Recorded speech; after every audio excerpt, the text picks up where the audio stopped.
for the introduction.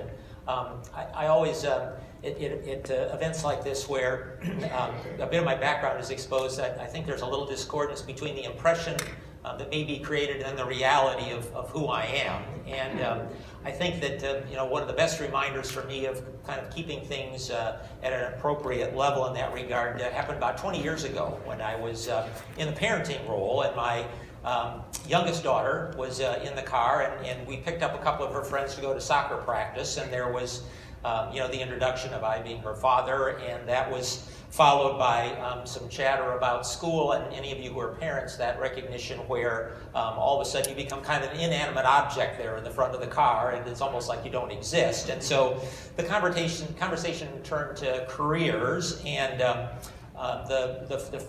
one friend of my daughter asked the second friend, well, what does your father do? And the first girl said, well, he's a policeman. And she said, that's really important because he keeps society safe for us and takes care of criminals, and so that we can be secure in our homes. And the three girls all nodded that was a good vocation. And the second girl was asked, well, what does your father do? And she said, well, he's a teacher.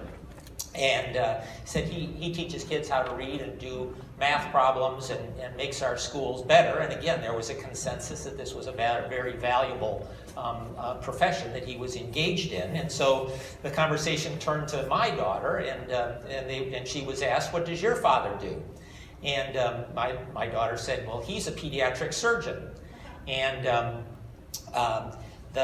one of the other girls said, well, what's that? And of course, I paused for a minute, thinking how she may have distilled what I think is a very noble profession that we are engaged in as medical practitioners. And so I waited, and then my daughter replied, well, she said, that's the kind of doctor that gives babies buttholes that don't have one. And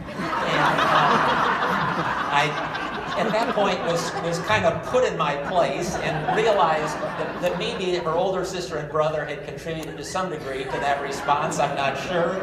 But be that as it may, I think it's important that we stay grounded and oriented as to who we are. So I'm going to talk here today about the role of Médecins Sans Frontières in the propagation of ultrasound, and it's a very exciting area for me, and as I'll get into and telling some details of here momentarily.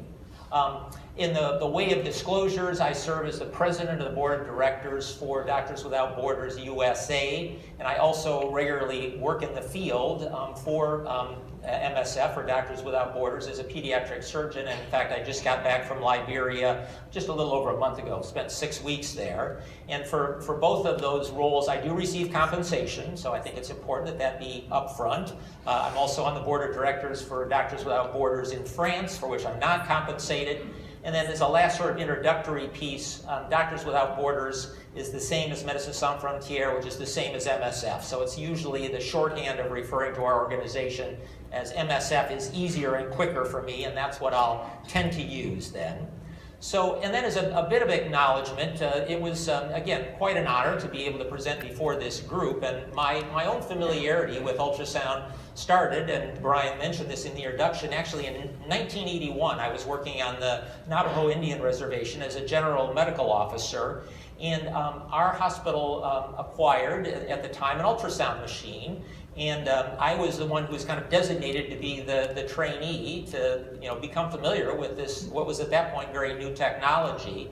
And so I was deployed, in a manner of speaking, to the University of California, San Diego. And Dr. George Leopold, who I'm guessing some people in this room must know, basically he was my mentor. And I spent about 4 weeks in San Diego, and he was exceptionally gracious to me and kind of taking, I think I was about the lowest rung of the medical profession at that point in my career, but he took me under his wing for about 4 weeks, as did others in the department, including the technologists, and really gave me an introduction that I've been able to utilize throughout my whole career. So I'm very appreciative, and anybody who might see Dr. Leopold at any point in the future, I hope that you can pass along good wishes from me in particular.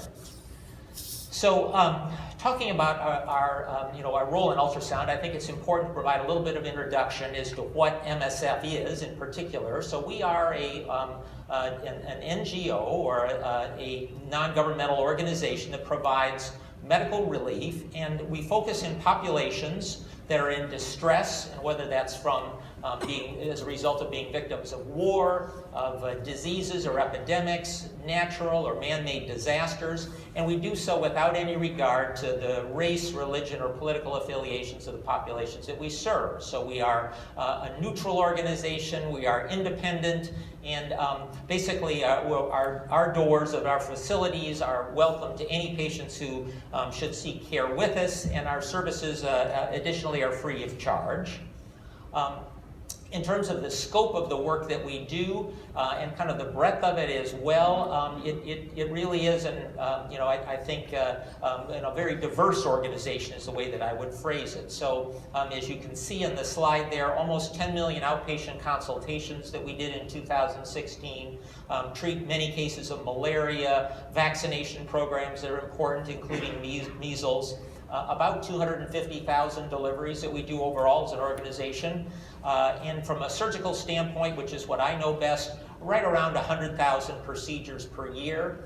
Also, kind of in more the ancillary realm, as you can see at the bottom of the slide, in 2016 rescued about 30,000 refugees, primarily in the Mediterranean Sea.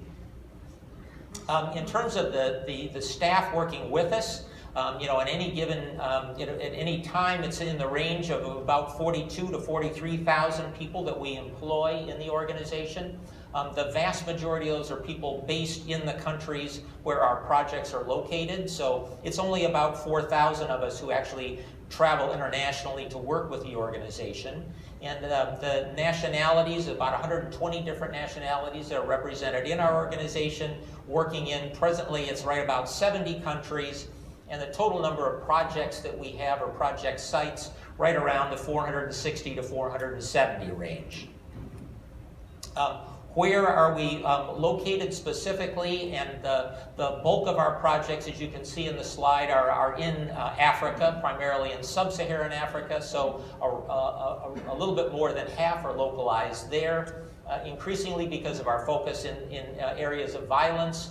The Middle East has become a sort of a second center for us, with around 30% of our projects there, and then a smattering that are distributed elsewhere, South America, and in Europe primarily. Those are problems, again, with refugee populations that we're trying to assist.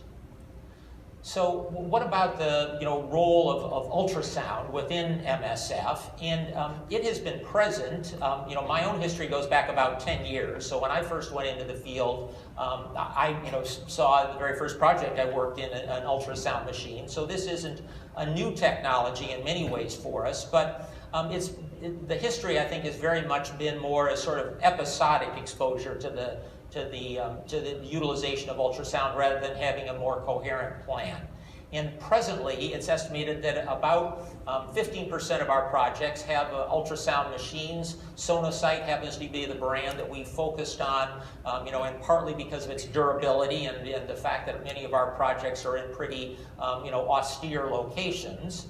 But more recently, I think we've really started to make some big strides forward towards, I think, organizing or making more cohesive our ultrasound projects. So we have now hired a dedicated ultrasound advisor who is an American. Her name is Erin Strada, and she's based in Amsterdam. So she now has the charge of implementation of ultrasound in all of our projects.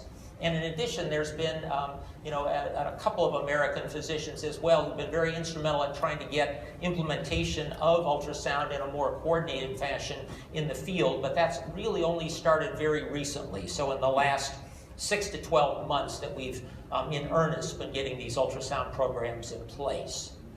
So if we then talk about, well, what are the key questions that would arise in propagating ultrasound within MSF? The first would be who should be trained. And as I'm asking these or putting these out there, it's a very different paradigm than we think about whether we're practicing in the US, North America, Europe, or other parts of the developed world, where the concept of a department of radiology and dedicated technicians is something I think most of the people in this room take for granted. our circumstances are very different. So in terms of who we might train, the choices could include physicians or physician extenders, which we use a lot of, especially in our more remote projects. So whether they're classified as physician assistants or clinical officers, midwives or obstetrical practitioners could be another group to focus on. Or should we get a model that really is more similar to what I think is used here in North America, where we get a dedicated technician, an ultrasound tech or radiology tech who could cross-train in ultrasound and other modes of radiology, plain films being the most likely correlate that could be the person we focus on. Similarly, what disciplines should be our focus? So where should we orient ourselves in that regard? And options there. What we're currently undertaking is kind of our first test model for propagating this has been in pediatric lung ultrasound studies, but obviously cardiac ultrasound could be included in there. I have a bias as a surgeon that surgical ultrasound, so whether it's doing fast exams or abdominal exams. Obstetrics, obviously, a huge area in terms of impact and the importance that it may be able to offer us diagnostically. Just more broadly in the realm of emergency medicine could be an area of focus. And similarly then specific disease projects. So we have, many of our projects are focused on treatment of specific entities, and examples listed there, HIV or tuberculosis. So those could be areas that we might choose to focus on. And last would be, where should our training take place? So should it be in a more remote clinic setting, in a primary care venue that we would optimize, or that we might best have this technology utilized? Or should it be more in a referral hospital or even sort of a tertiary care hospital, which that may sound like an odd way to phrase facilities in low-income settings, but many of the hospitals are actually fairly sophisticated in terms of the number of complex cases that they're seeing. Considerations that need to be, I think, borne in mind as we as an organization bring this forward. Important one is scale. So I alluded to the over 460 projects that we have globally right now, and they're very widely distributed from a geographic standpoint. And so it would be very helpful to have modules that are able to be disseminated across all of these various locations that we're working in. Sort of a related challenge is that not everyone is an English speaker in our projects, and so probably the validity of having any educational programs that we roll out in both French, English, and Arabic would be valuable.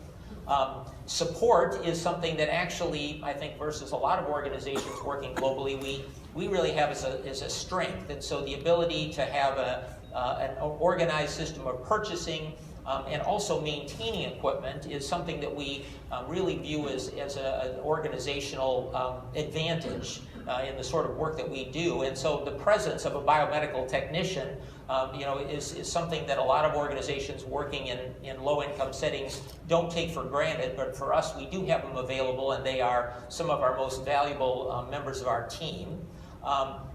And then lastly, sustainability I've talked about. So ideally, any training that we're going to provide to personnel is going to be something that doesn't leave the country if we wind up leaving a given location, but rather will stay on the ground and will be able to assist the populations in the area we're working long term. What sorts of challenges exist? And again, there are many, obviously, that one might think about. This is a picture that was taken in South Sudan. And one of my colleagues, Dr. Adi Nadampali, has been rolling out a training program there that's now been put into 3 hospitals, all in fairly remote areas, away from the capital, Juba. And they've now trained in about 50 individuals in each of these 3 facilities. So this is just a kind of a beginning, but has been a great demonstration to talk about how the ability to undertake this training and have reasonable outcomes has been instituted. But certainly, ongoing quality assessment of the work that we're doing is going to be a very important part of getting these programs in place. And in that regard, ultrasound is very important and very much incorporated in our a bigger initiative we have towards telemedicine. And I think, again, when we talk about telemedicine, it's a little different than people in this room might all understand it. This isn't actually a camera on site with a patient practitioner and then somebody remotely that can kind of interpret this, but we do have the ability to get clinical information from our most remote projects, laboratory data that may be available, and then ultrasound images is one of the things that can be included, and have these sent to specialists all over the world. So I just, the day before yesterday, received a consult about a child with a fistula in the mouth, and was able to then weigh in with an opinion based on some radiographic studies that they had, but also get the opinion of other experts that I thought needed to be involved, such as a pediatric infectious disease person in this particular case. So future directions, what are we looking for? What sorts of things do we contemplate will be of value? One of the first, I think, is going to be recruitment of more individuals as trainers. And again, the caveat there is many of the spots that we're working in are remote, austere, and or potentially insecure, so it's not necessarily something that's for everyone. A second thing that could be very helpful for us, I think, would be assistance with grading and evaluation of images. And here again, this ability to transport ultrasound images remotely could be a huge advantage for us. And some discussions that we've been having in a very preliminary realm about involving companies or entities that are involved with artificial intelligence that may be able to improve the quality of a given scan and even potentially provide an interpretation where there's no real qualified individual who might otherwise be able to do that. Obviously, ethical problems is another thing that exists and that we have to think about. And so when we start to ramp up our available diagnostics, no matter what type they are, radiographic or otherwise, we also have to think about what are the implications of being able to diagnose something that we may not be able to specifically treat. So again, a very different kind of an issue to be facing than may typically be seen here in North America in particular. And lastly, integration of our ultrasound efforts into a broader platform of radiology resources. So, from my way of thinking, ultrasound is wonderful as a tool to employ in the places that we work, and because of its portability, its relative ease and simplicity to transport or to bring even to a bedside, obviously the lack of radiation, but somewhere in our bigger mindset, we also have to be thinking about the complementarity of what other radiographic modalities can offer to us. And so, plain films is a very much of a given, I think, of something that's important, but, fluoroscopy, CT scanning, and MRI, so all these things have a role, and that may not be something that we want to have in every project of ours, but in the landscape of the healthcare systems that we're practicing in or with, it's an important consideration. So I'm going to spend the rest of the time that I have, these last few minutes, just talking a little bit more specifically about Liberia, which is where I had just been working, as I mentioned, from the beginning of the year until the middle of February. And so it's a West African country, a population of about 5 million people. Monrovia, the capital, is indicated there in the slide, has probably about 2.5 million people in the greater metropolitan area there. The role of MSF working in Liberia is one that, is really echoed, I think I would say, in a lot of the places that we work these days. So even though we think of ourselves as an emergency medical organization, we really are oftentimes in a country and staying in a country for 5, 10, 15 years and even longer. And Liberia is one of those cases. They had a very difficult period from 1989 to 2003 with a civil war, at least 250,000 deaths, massive displacements of populations that occurred at that time, and the whole host of medical problems that we were able to assist with, but that would be typical in that sort of setting: malnutrition, various epidemics, mental health needs, surgical needs, primary care, and malaria issues among them. And then, kind of additively, unfortunately, the Ebola epidemic broke out there and severely impacted, obviously, the society overall, but the healthcare system in particular. So, including death of medical providers, but also the shuttering or conversion of many functioning facilities into Ebola treatment centers. And so stemming from that epidemic, after it was winding down, was a recognition on the part of MSF that pediatric services were insufficient. And so this building was converted into a hospital. It's called the Barnesville Junction Hospital. It's in Monrovia. And I had the chance to first visit there about a year ago, and then, as I mentioned, just spent 6 weeks there. And as you can see from the outside, it kind of appeals to a pediatric practitioner. I'm one of these people that would, thinks that having a teddy bear on your stethoscope is a good idea. I was immediately caught by the physical structure, that it spoke to me as a children's environment. These are some pictures from inside the facility. In the upper left is one of the pediatric wards, the laboratory on the upper right, a malnutrition ward that we had there on the lower left, and then the emergency room on the lower right. So it's a facility that actually is, in many ways, very functional, and it provides, I think, quite a good level of care. What sorts of, when I went there in January, though, what was the circumstance in terms of radiology and ultrasound in particular? So, speaking about general radiology, they were just in the process now, about 2 years in, of getting their own plain X-ray machine installed. They had been using other facilities in the area for that. There was a sonocyte machine on site. It had been there for a couple of months, but there was actually no one who was familiar with how to use it. And the main interface in this hospital for taking care of the pediatric patients are physicians' assistants, who function much like residents, doing the most of the initial care and initial triage of the patients who were admitted in the facility. And in the 5 weeks that I was clinically working there, I pulled out the sonocyte any number of times and did a fair amount of informal training, but saw in particular liver abscess, a couple of cases of intussusception, an imperforate hymen, a pyloric stenosis, and then a multiloculated retroperitoneal cyst in a 2-year-old child. This is slides on the left is that child,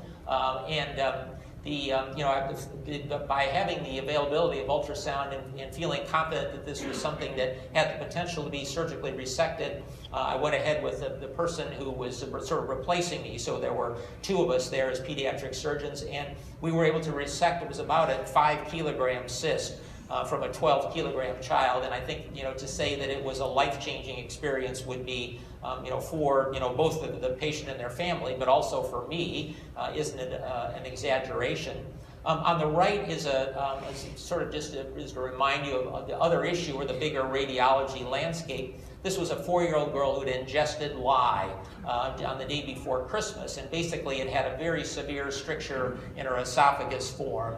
And what I did from a surgical standpoint was put in a gastrostomy tube, but there was no capability to do fluoroscopic studies in Monrovia to be able to guide her care. So it just sort of speaks to the challenges that even in the capital and the most progressive city in Monrovia in terms of medical care, of how limited things can be.